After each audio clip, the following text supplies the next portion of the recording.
Sabay-sabay natin alamin ang mga kaganapan na nangyayari sa ating bansa.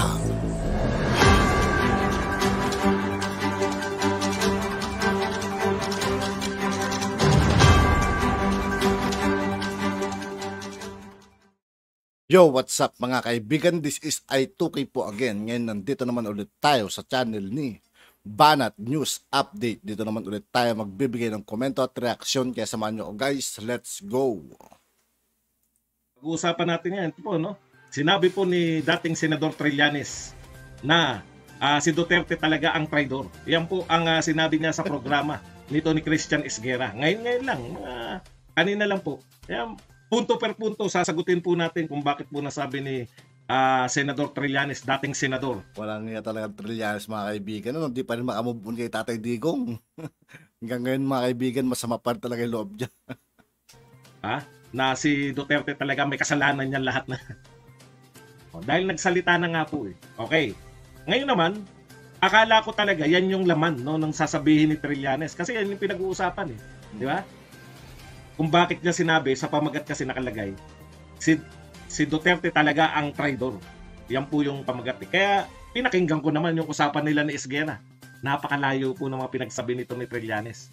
Ito ay bahagi po ng kampanya na nakikita natin ngayon.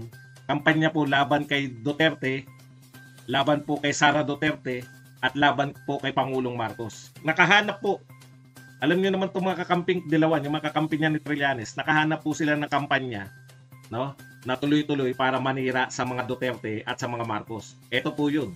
Yung pong pambomba sa atin ng China. Sa kanila hindi importante. Alam niyo po, sa kanila propaganda lahat eh. Ontiveros, diyan sa mga kakamping dilawan, kala Trillanes. Sa kanila, magandang pagkakataon to para siraan natin yung ating mga kalaban sa politika. Yan po yan eh. No?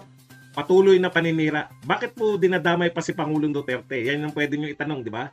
Bakit po si Pangulong Duterte lagi pa nilang dinadamay nagpapahinga na nga? Okay. Kasi naniniwala sila na ang pinakamalakas na presidential candidate, hindi lang naman sila naniniwala eh. Sa lahat ng survey, yan po lumalabas. Pinakamalakas na presidential candidate sa 2028, hindi po si Lenny, hindi po yung kung sino man ang napupusuan nila, kung hindi si Sara Duterte. Ano po yan, makikitid po mag-isip yung mga dilawan at kakamping. Bakit po makitid? Pag may formula na sila na gagawin, yun na ang gagawin nila kahit palpak. Ano po yung formula nila? Siraan mo yung tatay, masisira yung anak. Di ba? Kasi pwede na po nilang ignore si Duterte. Bakit sila pinipilit pa nilang isama sa lahat ng issue si Tatay Digong? Samantalang namamahinga naman si Tatay Digong. Wala naman siyang pinakikialaman. Natuwa pa nga at very supportive po siya sa Pangulong Marcos. Di ba? Maski nga si Abby, nung sinabi nagkita yung dalawa biglang... Okay, anyways, ang point lang dito, yun eh, no? Siraan mo si Duterte kasi very popular kahit na matagal na siyang nawala sa politika, 1 taon na mahigit. Para hindi maging... kasi ang kasikatan ni Sara ay galing daw sa tatay. Nagkamali na nga kayo kay Marcos eh. Siniraan yung tatay na Marcos. Tinambakan pa rin kayo ng anak na Marcos. Yan po yung ginagawa nila, no? Patuloy pong paninira. Hindi po nila matatanggap na si Pangulong Duterte umalis sa panunungkulan na napakataas ang rating. Kaya ngayong wala na siya sa panunungkulan, lahat na paninira, binabato nila. Okay. Kaya patuloy po yung kwento tungkol sa war on drugs, kwento tungkol pag may pulis, di ba? Nakikita niyo yung pattern? Paalala ko lang po sa inyo yung mga pattern ha. May napatay po ngayon na teenager. Ngayon po napatay. Yung taga Nabota, si Jemboy. Napatay ng mga pulis. Kanino po sisi? Duterte. Si Duterte pa ba presidente? Ang lakas ng tama ng mga tao ngayon. Ano? Isisisi nila kay Tatay Digong. Di naman na siya nakaupo mga kaibigan. Anong kinalaman nun? Kasi ngayon, may pattern po sila eh. Lahat ng mga krimen, pura luka.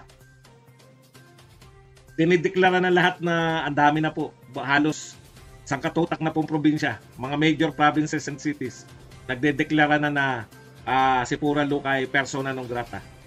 Ano unang binitawan ng mga pari na salita?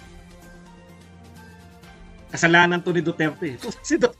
Kahit kay Pura Luka, no? Dahil daw 6 na taon na si Duterte ay yan, nagpanaghanap ng mga pagmumura. Si Pura Luka na may kasalanan, Duterte pa rin. Oh, nakikita niyo po yung pattern. Ngayon naman, binomba tayo ng China. Bakit si Duterte sisisihin nyo? Bakit hindi nyo sisihin yung China? Lahat po sinisisi China. Pero yung mga magagaling na mga dilawan at kakamping, idudugtong na naman niya kay Duterte. Kasi malapit si Duterte. Ayun po yun. So ito po ay kasama sa malaking kampanya na siraan yung mga Duterte. Pero hindi na po kayo nagtagumpay sa mga Marcos eh. No? Malamang hindi rin kayo magtatagumpay rito sa mga Duterte. Okay. Wala po akong duda sa mga kakamping katdilawan na galit kay Duterte.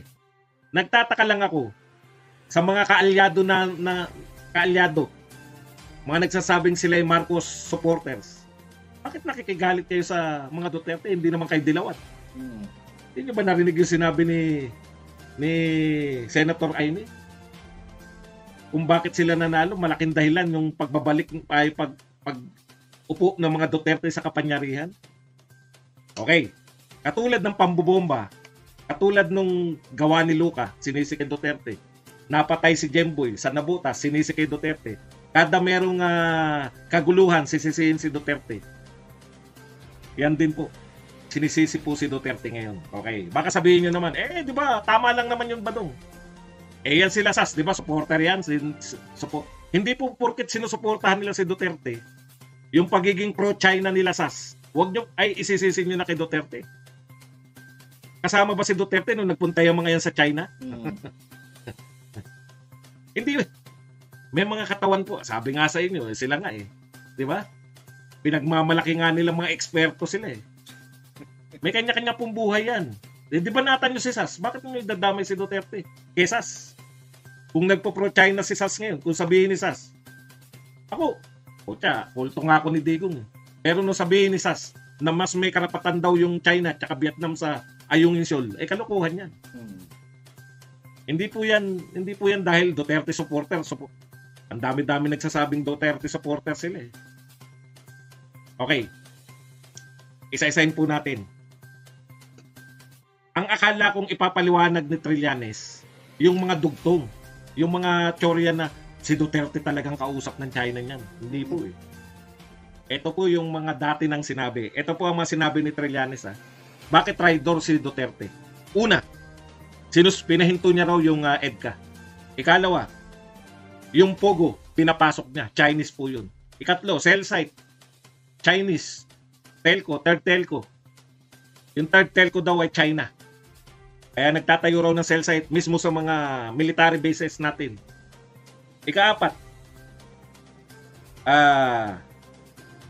gusto ni Duterte, in-announce ni Duterte na gusto niya maging probinsya tayo ng China.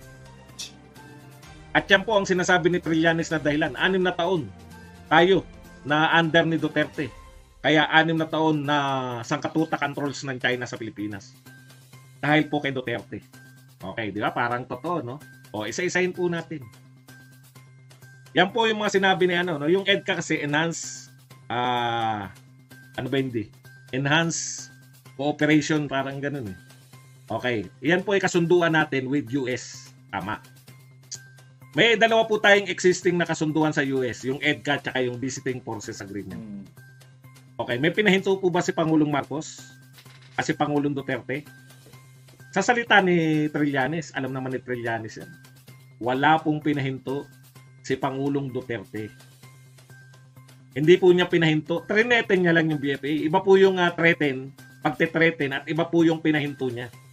Yung EDCA po at saka yung BFA, kasunduan po yan, inaprobahan po yan ng Senado. Kaya hindi po basta-basta yan.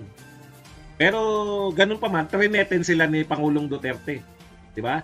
Nung ayaw nilang bigyan ng visa si Bato. Pero hindi po tinuloy yan. Lalo na po yung EDCA.